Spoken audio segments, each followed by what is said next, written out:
Good evening दोस्तों और बच्चों, कैसे हाल चाल हैं आपके। थिएटर एग्जाम ओरिएंटेड बैच जनवरी 26 हम लोग अकाउंट्स ऑफ कंपनी का रिवीजन कर रहे थे। हम लोगों ने मैनेजमेंट एडमिनिस्ट्रेशन किया, डिविडेंड किया और बीच में एक छोटा चैप्टर डिपॉजिट भी निपटाया। और उसके बाद हम अकाउंट्स ऑफ कंपनीज में आए और अकाउंट्स ऑफ कंपनीज में हमने कहा कि सेक्शन 128 टू 138 का ये सेक्शन है, जिसमें हमने सेक्शन 128 बुक्स ऑफ अकाउंट्स किया, 129 फाइनेंशियल स्टेटमेंट किया, 130 में रीओपनिंग रिकास्टिंग किया बुक्स ऑफ अकाउंट्स फाइनेंशियल का, सेक्शन 131 में वॉलेंट्री रिवीजन किया, सेक्शन 132 में नाफरा की बातें की, नेशनल फाइनेंशियल रिपोर्टिंग अथॉरिटी की, सेक्शन 133 में कहा कि सीजी प्रिस्क्राइब करता है अकाउंटिंग स्टैंडर्ड, और सेक्शन 134 में हमने कल बोर्ड रिपोर्ट की बातें की। जो छोटी कंपनियां होती हैं स्मॉल और ओपीसी, वो रूल 8A में अब्रीज समराइज बोर्ड रिपोर्ट बनाती हैं और बाकी कंपनियां रूल 8 में बड़ा बोर्ड रिपोर्ट बनाती हैं। समराइज बोर्ड रिपोर्ट के अंदर 11 पॉइंट्स था। हमने कहा कि बड़ी कंपनियां रूल 8 में जो बनाएंगी अपना बोर्ड रिपोर्ट, उसमें ये 11 पॉइंट तो होंगे और उसके अलावा कुछ 4-5 एक्स्ट्रा पॉइंट आप डाल सकते हैं। वहां एक क्वेश्चन और इम्पोर्टेंट था, डीआरएस का कंटेंट, डायरेक्टर रिस्पॉन्सिबिलिटी स्टेटमेंट का कंटेंट। ये सारी बातें हम लोग लास्ट क्लास में कर चुके थे। आज हम एक ही सेक्शन कर पाएंगे। सेक्शन अपने आप में महारथी है, नाम है सेक्शन 135 CSR का, कॉर्पोरेट सोशल रिस्पॉन्सिबिलिटी सेक्शन 135। आज की क्लास में यही करेंगे हम लोग। अगर आपको याद हो तो जब आप पढ़ रहे होते हैं तो 2 से 2.5 या 3 क्लास भी CSR में लग जाता है इसके क्वेश्चन करने में। तो CSR को बहुत अच्छे से समझे, प्यार से समझे। ये इतना इम्पोर्टेंट सेक्शन है कि जो हर बार ICI के क्वेश्चन में होता ही होता है। आप यही मान लीजिए कि हर बार ICI में एक क्वेश्चन CSR का होता है। तो आज के क्लास में हम एक सेक्शन पढ़ने वाले हैं, सेक्शन 135, और कल की क्लास में हम लोग अकाउंट्स ऑफ कंपनी चैप्टर को खत्म कर देंगे। 3 बातें कल पढ़नी है। सर्कुलेशन कराएंगे सेक्शन 136 में, फाइलिंग कराएंगे फाइनेंशियल का 137 में, और इंटरनल ऑडिट करेंगे 138 में। और कल हमारा अकाउंट्स ऑफ कंपनी का रिवीजन भी कंप्लीट हो जाएगा और मंडे को हम लोग ऑडिट एंड ऑडिटर चैप्टर शुरू कर देंगे। तो इस वीक में अकाउंट्स को कंप्लीट करना है, अकाउंट्स ऑफ कंपनी को। तो आज एक सेक्शन पढ़ना है बहुत प्यार से, बहुत सारी चीजों का ध्यान रखना है, बहुत सारे प्रोविजंस आएंगे और हम पढ़ते हैं। तो चलो लेट्स बिगिन। सेक्शन 135 नाम है CSR, कॉर्पोरेट सोशल रिस्पॉन्सिबिलिटी। तो सबसे पहले आपको ये जानना चाहिए कि भैया ये है क्या, कॉर्पोरेट की सोशल रिस्पॉन्सिबिलिटी क्यों है। हम तो बिजनेस धंधा कर रहे हैं, हम तो बिजनेस करने आए हैं, हम तो फॉर्म ऑफ बिजनेस ऑर्गेनाइजेशन है, हम तो बिजनेस करते हैं। तो हमारी सोशल रिस्पॉन्सिबिलिटी क्यों हुई और क्या है। तो बेटे देखो, देश हमें देता है सब कुछ, हम भी तो कुछ देना सीखें। हम इसी सोसाइटी से रिसोर्सेस लेते हैं। अब गुड्स बनाए सर्विसेज दें, हम गुड्स बनाए सर्विसेज दें। जो भी बेसिक नीड हमें जरूरत पड़ी, अपने गुड्स को बनाने के लिए रॉ मटेरियल की जरूरत पड़ी, हमें अपने गुड्स को बनाने के लिए लेबर की जरूरत पड़ी, हमें अपने गुड्स को बनाने के लिए ओवरहेड की जरूरत पड़ी, तो ये कहां से लिया है हमने, सोसाइटी से।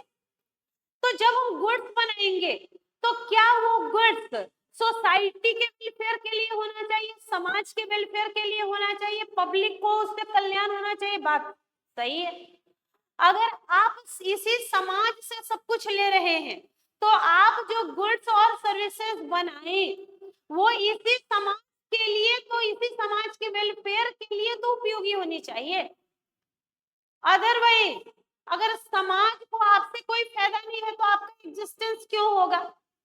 कोई भी बिजनेसमैन जो गुड्स या सर्विसेज बना के बेच रहा है, जनता को लगना चाहिए ना कि वो उसके यूटिलिटी का गुड्स है, उसको यूज करके जब वो पैसे खर्च कर रहा है, जब वो मनी आपको पे कर रहा है, तो उसको यूजफुलनेस समझ में आना चाहिए।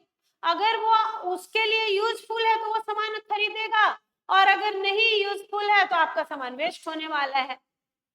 तो चूंकि हम इसी समाज से सब कुछ लेते हैं, तो हम गुड्स और सर्विसेज किसके लिए बनाएंगे? इसी समाज के लिए। इसी समाज में तो हमारे सब लोग हैं, हमारा शेयर होल्डर, हमारा इन्वेस्टर, हमारा डायरेक्टर, हमारा कस्टमर, हमारा सप्लायर कहाँ है? ये समाज ही तो है। तो आप कमाइए, आप प्रॉफिट कमाइए, लेकिन आप समाज के उत्थान के लिए भी कुछ कीजिए। आपने बहुत जगह देखा होगा कि भाई लोग ड्रिंकिंग वाटर, होलसम वाटर लगाते हैं। गर्मी के दिन में ठंडा जल, ठंडा पानी पिलाने की व्यवस्था करते हैं। या आपने देखा होगा कि जो शहर गंगा किनारे है, जब हम गंगा में नहाने जाते हैं तो वहां पे चेंजिंग रूम बने हुए हैं। वो जो चेंजिंग रूम है वो आपने देखा होगा, उस पर लिखा हुआ है ओएनजीसी के सौजन्य से, भेल के सौजन्य से। ये सेल की पहल है। ये क्या है?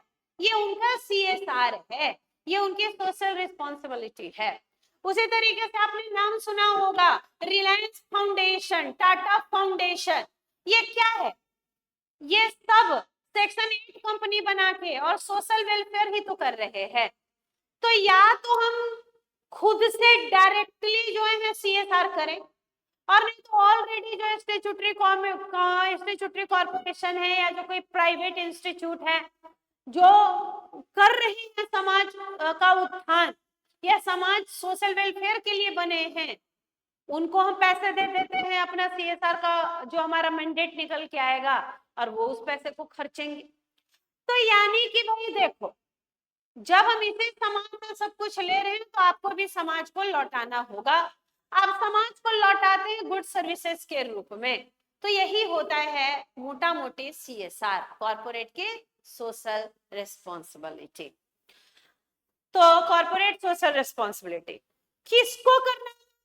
CSR कौन करेगा? हम एक छोटू कंपनी है तो क्या हम भी CSR करते होंगे कि सिर्फ बड़ी कंपनियों को करना होता होगा? किसको करना होता होगा? क्या एप्लीकेबिलिटी है? कौन CSR करे?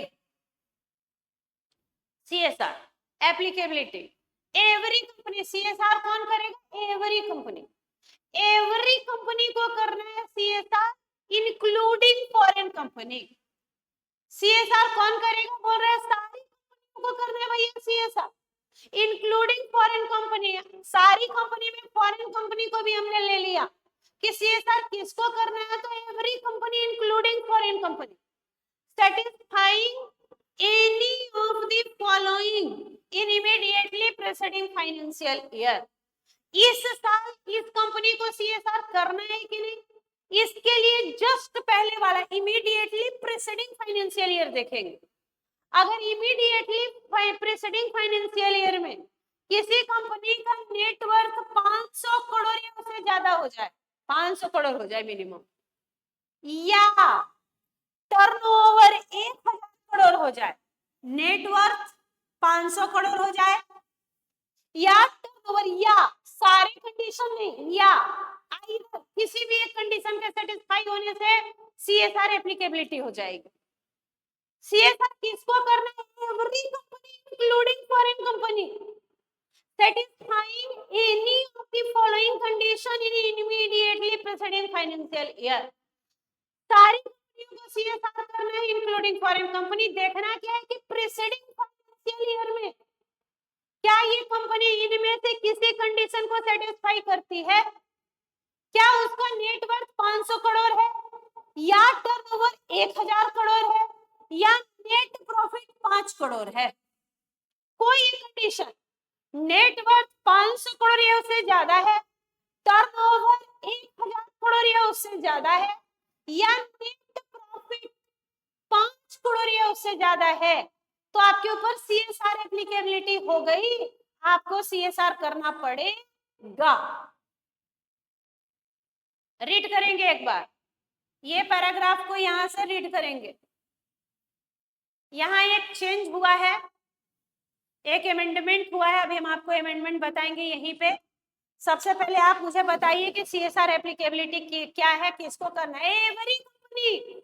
आप जहां बैठे हैं बेटा वहीं पे बोलिए CSR किसको करना है? Every company including foreign company जो इनमें से किसी भी कंडीशन को सेटिस्फाई करे इमीडिएटली प्रीसीडिंग फाइनेंशियल ईयर में। अगर किसी कंपनी का नेटवर्थ 500 करोड़ हो जाए या टर्नओवर 1000 करोड़ हो जाए या नेट प्रॉफिट 5 करोड़ हो जाए तो उसको CSR करना होगा, तो उसको CSR करना होगा।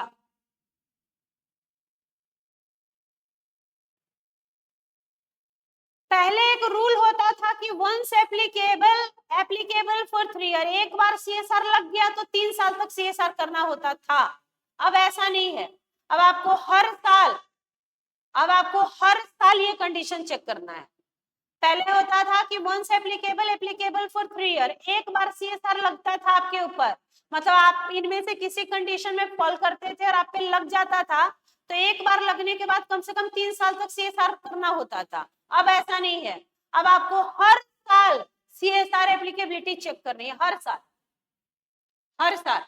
इस साल हम 25-26 में CSR करें कि ना करें, हम इस साल 25-26 में CSR करें कि नहीं करें, इसके लिए 24-25 में इनमें से कोई कंडीशन मुझे सेटिस्फाई करना होगा तो मुझे इस साल CSR करना होगा। फिर अगर 26-27 में CSR करना है कि नहीं करना है तो 25-26 देखना होगा। मतलब यहाँ पे एक चेंज हुआ है, अमेंडमेंट है। पहले होता था वंस एप्लीकेबल फॉर 3 ईयर, अब ऐसा नहीं है। अभी आपको देखना है, एप्लीकेबिलिटी चेक करनी है,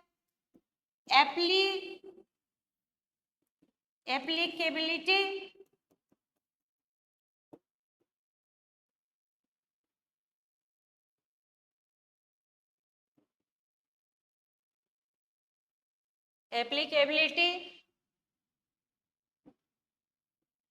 should be checked every year, हर साल अब चेक करना है।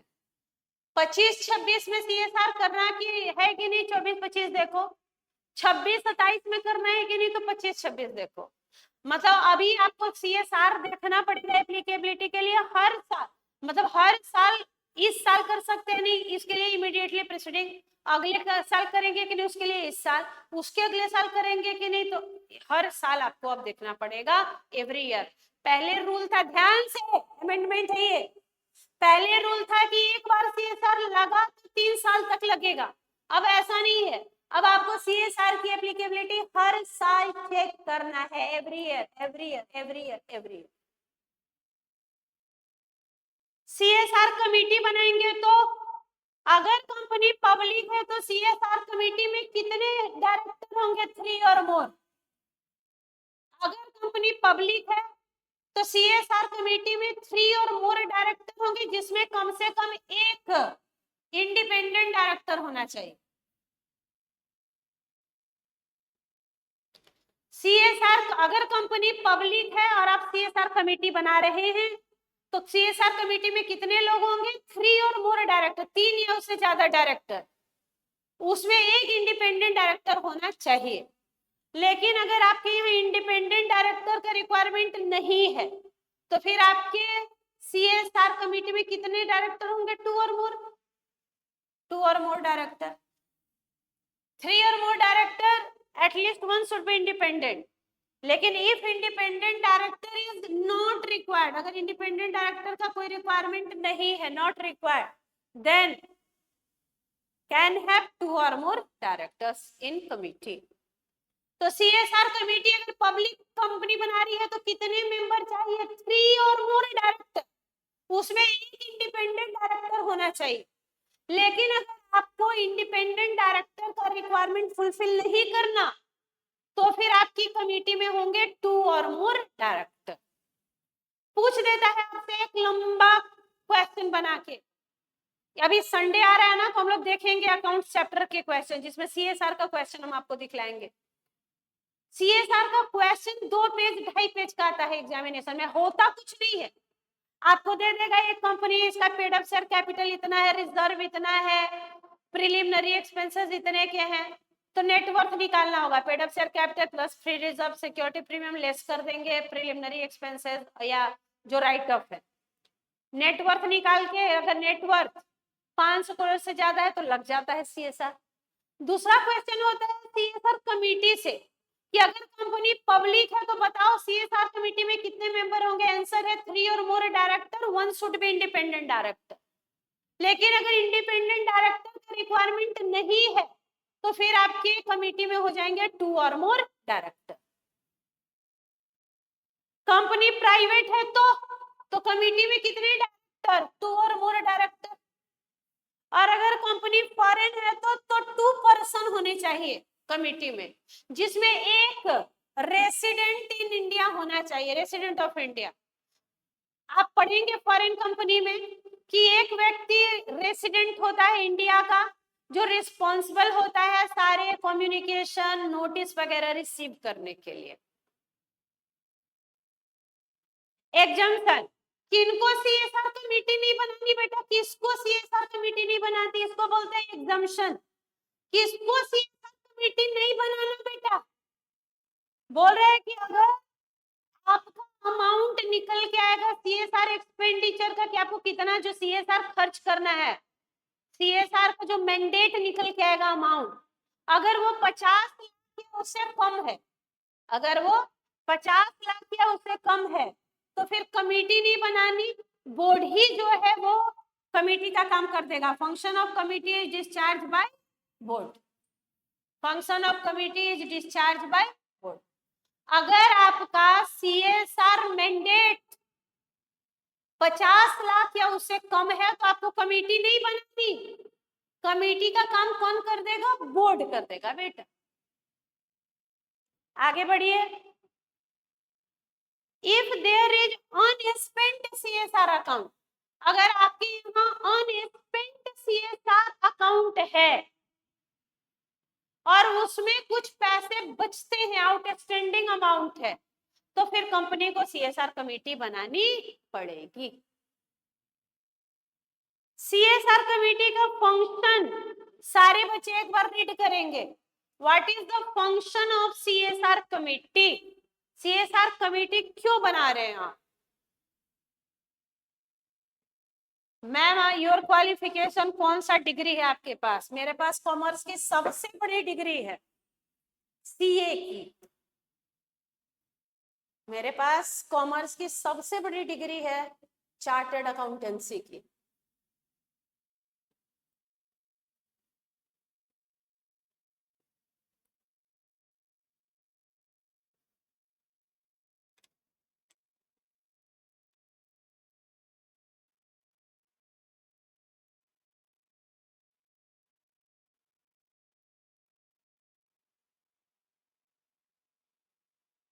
फंक्शन पढ़िए बेटा सीएसआर कमेटी का, सारे लोग एक बार रीड कीजिए। तो क्या काम करता है सीएसआर कमेटी, क्यों बना रहे हैं हम लोग बेटा सीएसआर कमेटी, क्या करेगा सीएसआर कमेटी।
फंक्शन बताइए सीएसआर कमेटी का, भैया सीएसआर कमेटी क्यों बनाई है, क्या करेगी CSR committee.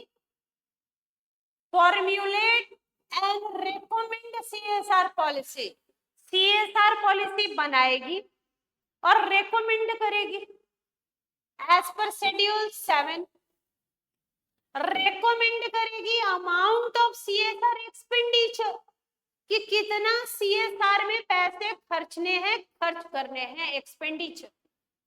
Regulate monitoring of CSR initiative, regulate करेगी सीएसआर इनिशिएटिव को। ये सब काम होगा सीएसआर कमिटी का। एक्टिविटीज नॉट, अगर ये आप करते हैं, ये सब काम आप करते हैं, तो हम इसे सीएसआर नहीं मानेंगे। अगर आप ये सब काम करते हैं तो हम इसे सीएसआर नहीं मानेंगे। क्या नहीं मानिएगा सीएसआर? पहला, activities undertaken in ordinary course, जो आपका डेली का काम है बेटा, ऑर्डिनरी कोर्स में जो काम करते हैं वही काम करते हैं, तो वो सीएसआर नहीं मानेंगे। मान लो हमारा एजुकेशनल इंस्टीट्यूशन है टॉपर्स क्लासेस प्राइवेट लिमिटेड, अगर टॉपर्स क्या करता है, प्राइवेट कोचिंग दे रहा है, सीएससी सीए में करा रहे हैं आपको, तो अगर हम 2 बच्चों को फ्री में पढ़ा दें तो क्या हम इसको बोलते चलेंगे भैया कल्याण कर दिया, समाज का उत्थान कर दिया, मैंने सीएसआर कर दिया?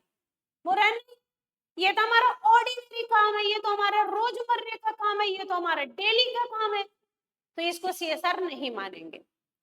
अगर जो फूल पत्ती वाली कंपनी है, फ्लोरा वाली, अगर वो नर्सरी में लगाती है, अगर फ्री में 5 पौधे बांट दिए तो क्या सीएसआर कर दिया? बोल रहा है नहीं। जो मेडिसिन की कंपनी है फर्मा, वो मेडिसिन बना रहा है, अगर वो 4 लोगों को फ्री में दवाई बांट दिया तो क्या वो सीएसआर कर रहा है? बोल रहा है नहीं। तो अगर आप एक्टिविटीज करते हैं जो ऑर्डिनरी कोर्स में, यही आपका नॉर्मल काम है डे टू डे, तो इसको हम नहीं मानेंगे सीएसआर। अब हम एजुकेशनल इंस्टीट्यूशन है, अगर हम स्पोर्ट्स के लिए, समाज के उत्थान के लिए कोई काम कर रहे हैं तो ठीक है, ये सीएसआर है। तो बोल रहे हैं कि जो आपका ऑर्डिनरी काम है, जो आपका नॉर्मल काम है, जो आपका डे टू डे अफेयर है, वही एक्टिविटी अगर आप करते हैं तो उसको सीएसआर नहीं मानेंगे। लेकिन एक एग्जम्पशन दिया गया था फर्मा कंपनियों को कोरोना काल में, कि अगर फर्मा की कोई कंपनी कोविड-19 का मेडिसिन बनाती है, डिवाइसेस बनाती है या वैक्सीन बनाती है, तो उसके रिसर्च डेवलपमेंट में जितना पैसा खर्च होगा वो हम सीएसआर मान लेंगे, वो हम सीएसआर मान लेंगे।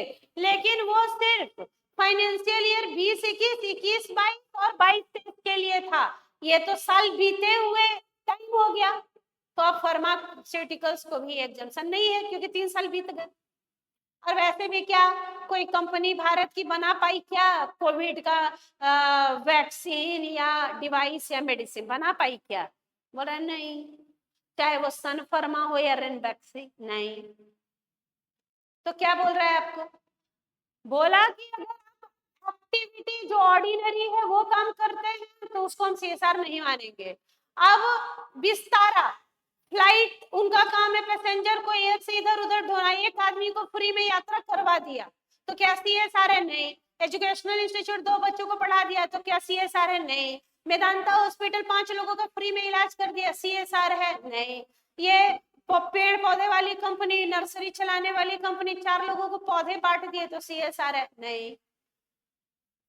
दूसरा, एक्टिविटीज अंडरटेकन आउटसाइड इंडिया, क्या भारत में लोगों की कमी, भारत में गरीबों की कमी है कि तुम विदेश में जाके और सोशल वेलफेयर कर रहे हो?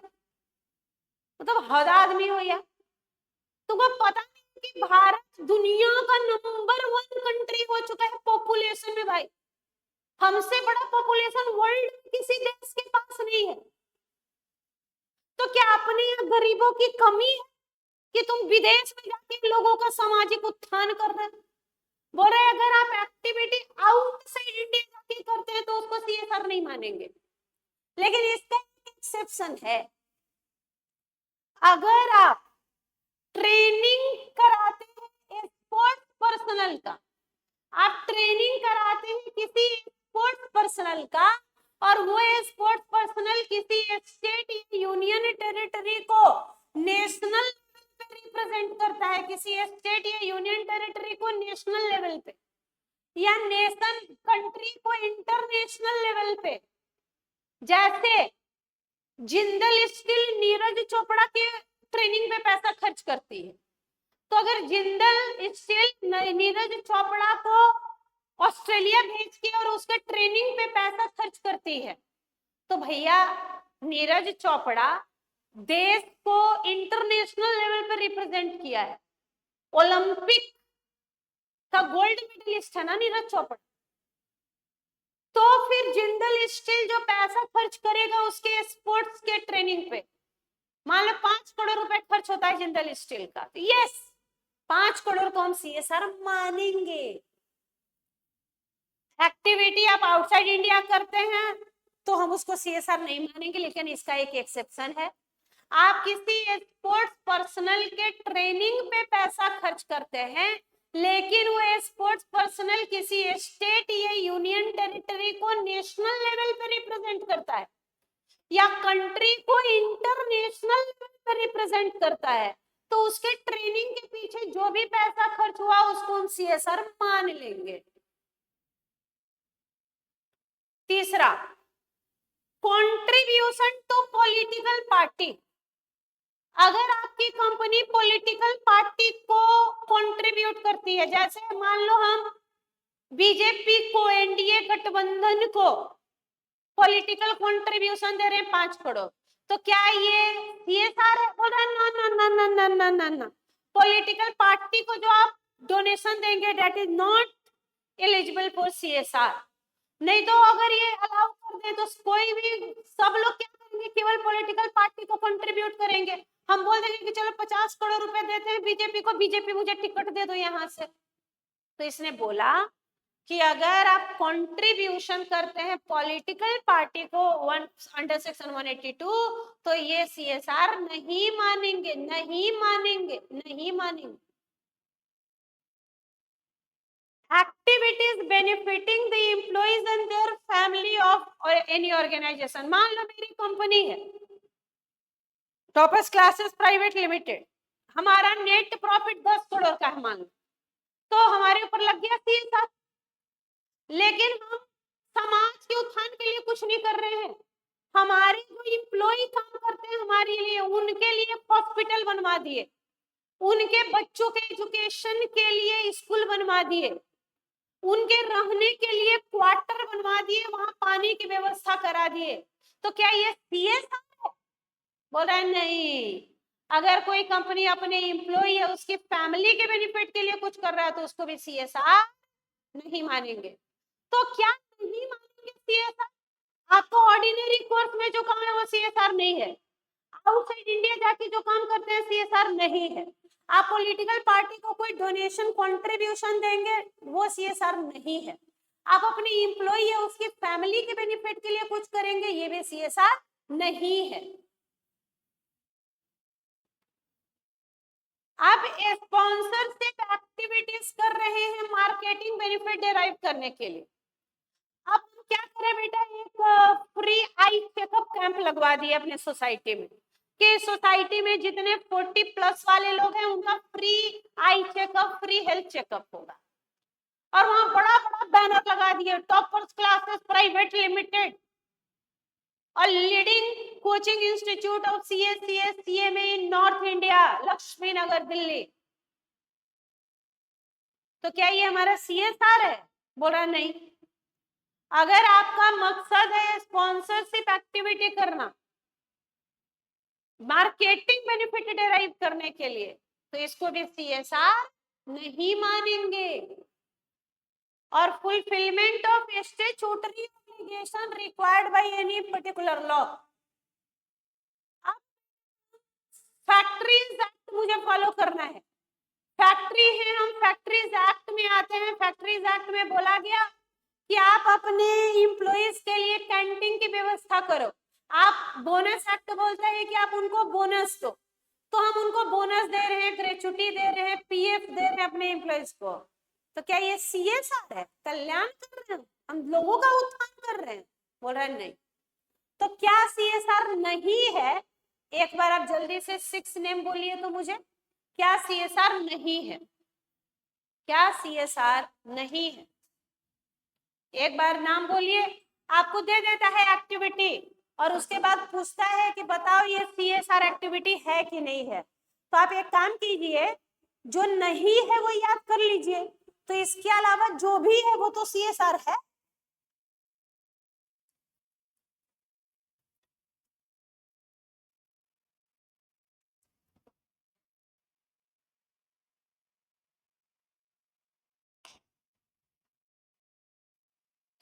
निगेटिव लिस्ट याद कर लेंगे हम लोग कि ये CSR नहीं। क्या क्या CSR नहीं है बेटा? ऑर्डिनरी कोर्स में कोई काम करते हैं वो CSR नहीं है। हम आउटसाइड इंडिया जाके कोई पैसा खर्च करते हैं वो CSR नहीं है। हम पॉलिटिकल पार्टी को कोई डोनेशन देते हैं CSR नहीं है। हम अपने एम्प्लॉय के बेनिफिट या उसके फैमिली के बेनिफिट के लिए कुछ करते हैं तो वो CSR नहीं है। हम स्पॉन्सरशिप एक्टिविटी करते हैं मार्केटिंग बेनिफिट डिराइव करने के लिए, वो CSR नहीं है। और अगर हम अपने स्टैट्यूटरी ऑब्लिगेशन को किसी पर्टिकुलर लॉ में फुलफिल करने के लिए कोई काम कर रहे हैं तो ये भी CSR नहीं है, नहीं है, नहीं है। तो ये भी CSR नहीं है, नहीं है, नहीं। तो क्या CSR नहीं है आप याद कर लीजिए, निगेटिव लिस्ट याद कर लिए, तो अब जो भी बचता है वो क्या है? CSR है। अब जो भी बचता है वो CSR है।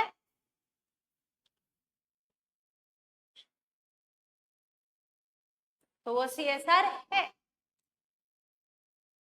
आगे बढ़ते हैं बेटा।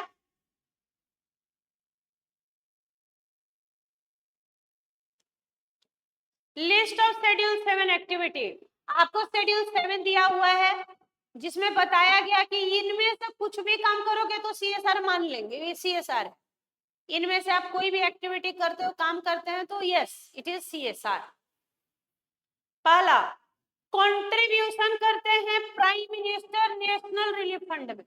अगर आप prime minister national relief fund, उधर बाढ़ आ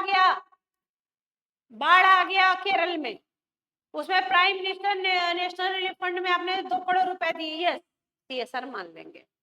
अगर आप PM केयर फंड में पैसा ट्रांसफर करते हैं, PM केयर फंड क्या है? CRES केयर क्या है? Citizen assistant and relief emergency situation fund, तो मान लेंगे। PM नेशनल रिलीफ फंड या PM केयर फंड में आप जो भी पैसा देंगे वो CSR होगा। दूसरा, कंट्रीब्यूशन, यहाँ पे देख ध्यान दीजिए, कोई CM रिलीफ फंड को दे रहे हैं आप पैसा तो वो एलिजिबल नहीं है। Prime minister national relief fund को दीजिएगा तो एलिजिबल है, PM केयर फंड को दीजिएगा तो एलिजिबल है, किसी चीफ मिनिस्टर रिलीफ फंड को देंगे तो एलिजिबल नहीं है। आगे, इरेडिकेटिंग हंगर, भूखमरी मिटाने के लिए, गरीबी मिटाने के लिए भारत स्वच्छ भारत कोष में पैसा दे रहे हैं, तो ये है। जेंडर इक्वालिटी प्रमोट कर रहे हैं, आपकी महिलाओं को भी समान अधिकार समान सम्मान मिले, इंपावर कर रहे हैं वीमेन को। हाँ, दूसरी बात है कि ज्यादा इंपावर कर दीजिएगा भी तो समस्या है।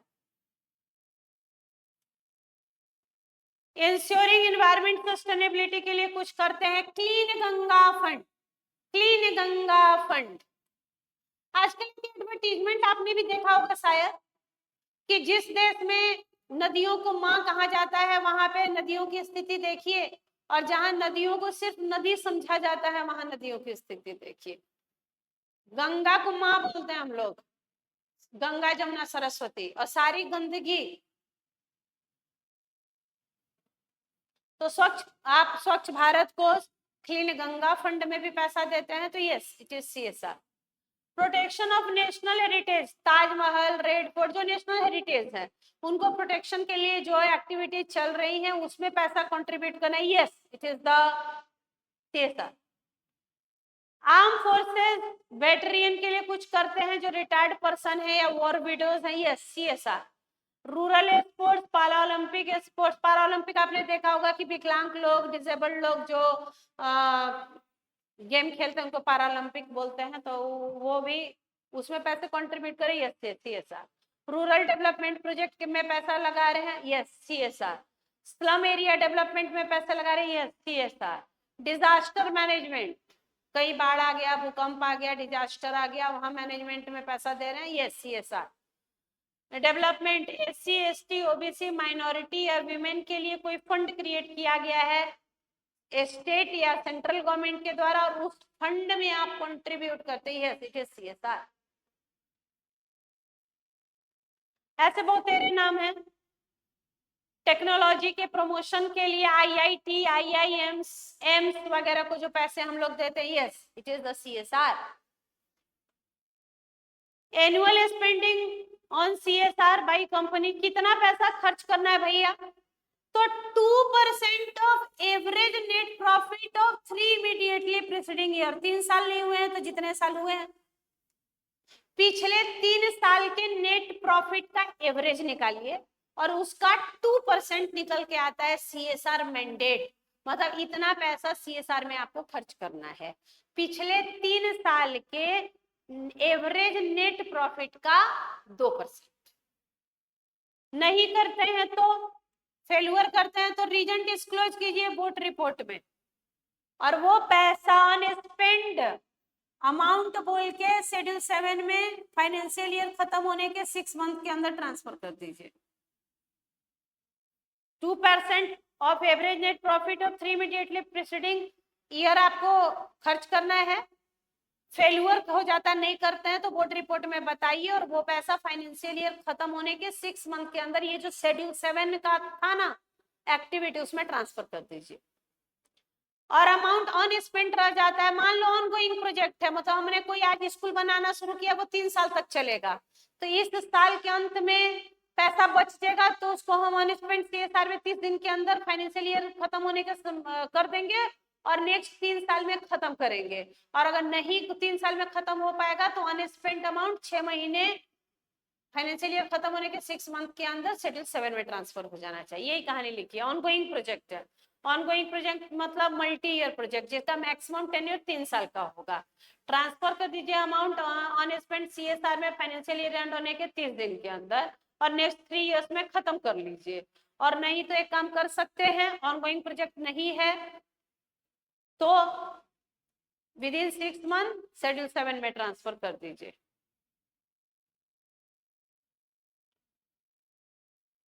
सबसे इंपॉर्टेंट बात खत्म हो चुका है, अब छोटी छोटी बातें हैं।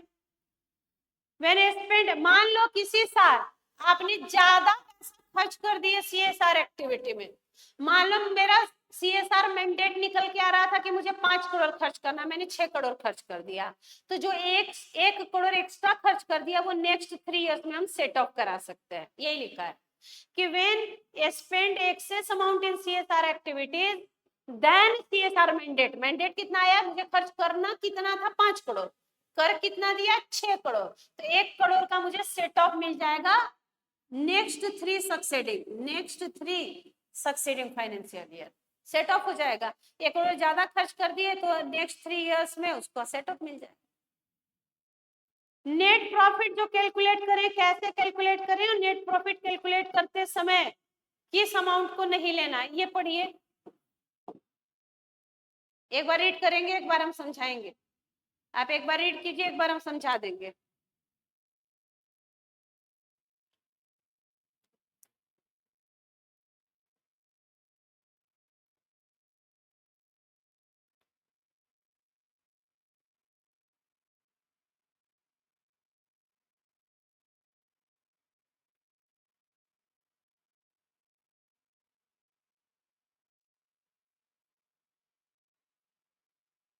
नेट प्रॉफिट जो आप निकालिएगा ना बेटा, वो सेक्शन 198 के अनुसार निकालिएगा, लेकिन नेट प्रॉफिट निकालते समय अगर आपको किसी फॉरेन ब्रांच या ओवरसीज ब्रांच से कुछ प्रॉफिट मिला है तो वो इस प्रॉफिट में शामिल नहीं होगा।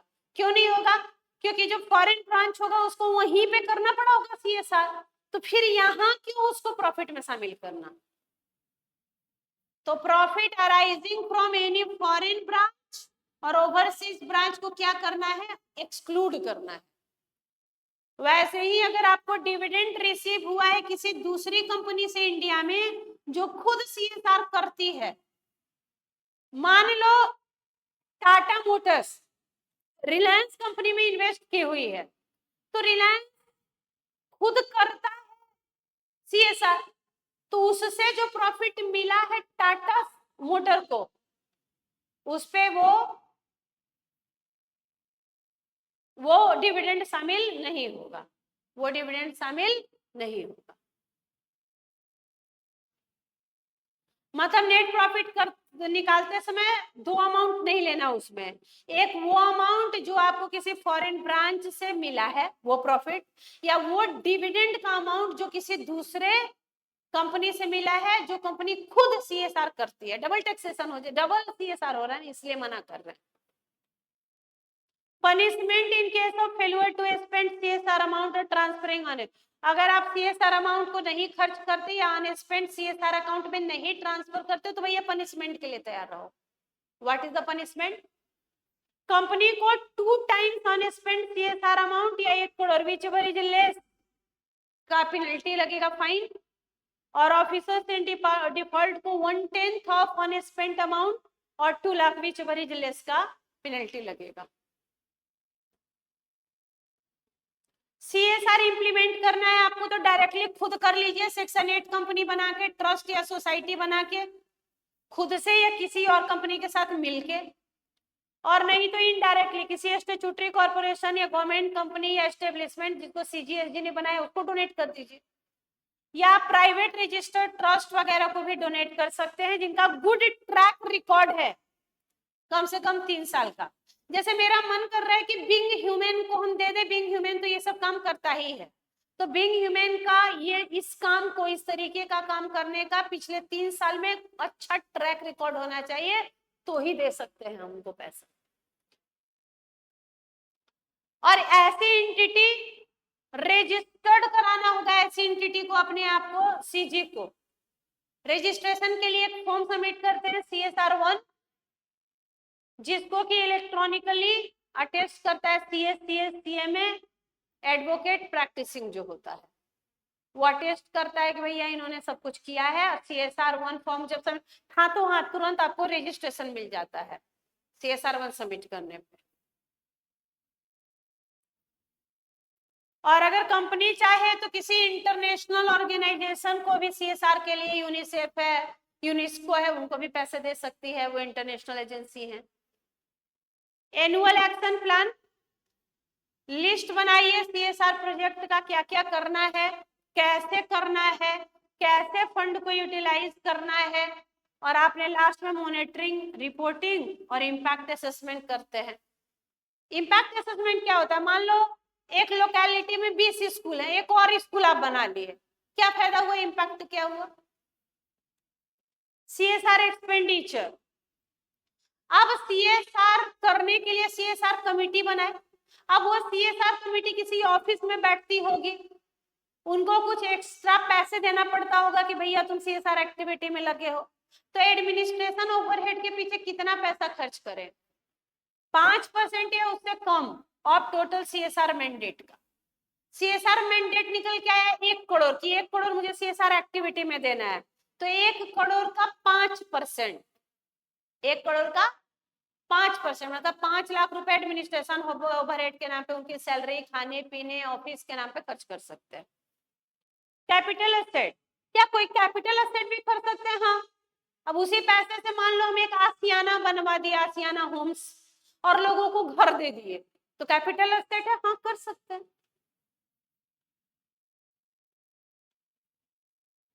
सरप्लस, बच गया पैसा, मुझे करना था 1 करोड़, 90 लाख में हो गया, तो क्या 10 लाख प्रॉफिट हो गया? क्या बोल रहे हैं? नहीं, फिर से लगा देंगे सेम प्रोजेक्ट में, और नहीं तो अनस्पेंड CSR में ट्रांसफर कर देंगे, और नहीं तो शेड्यूल 7 में।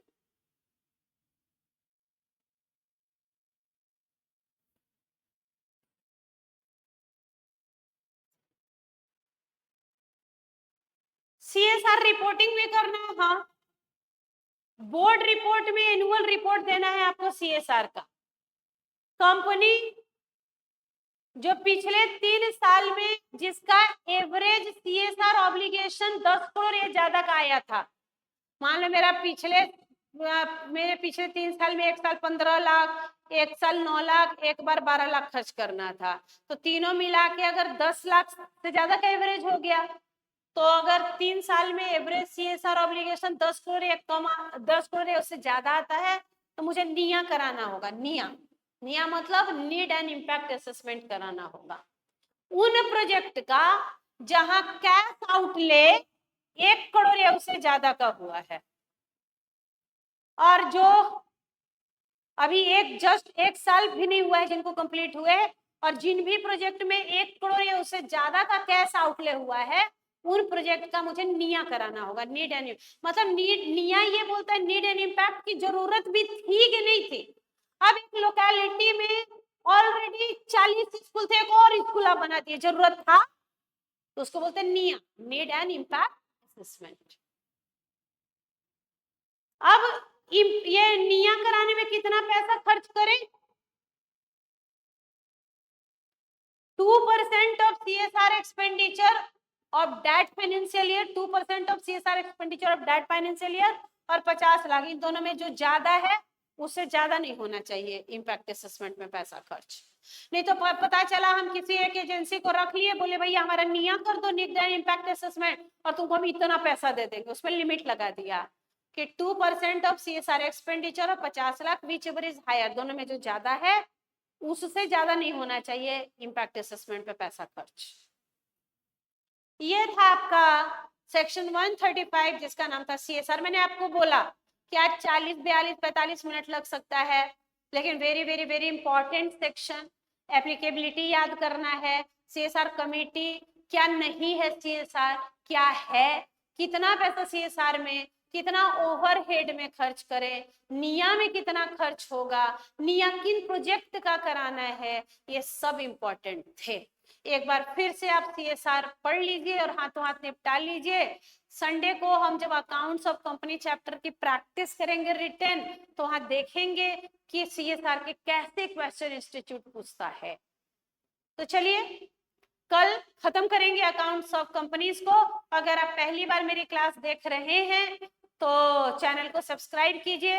आप पूरा जनवरी के लिए पूरा लॉ का कोर्स सिर्फ 1100 रुपए में टॉपर से परचेज कर सकते हैं, टॉपर्स के ऐप में, और ज्यादा अच्छे से आपको दिखता है। तो चलिए गुड नाइट, कल फिर मुलाकात होगी इसी समय इसी जगह आपसे। तब तक बने रहें, स्वस्थ रहें, व्यस्त रहें, मस्त रहें। Good night, thank you very much to all of you, good night.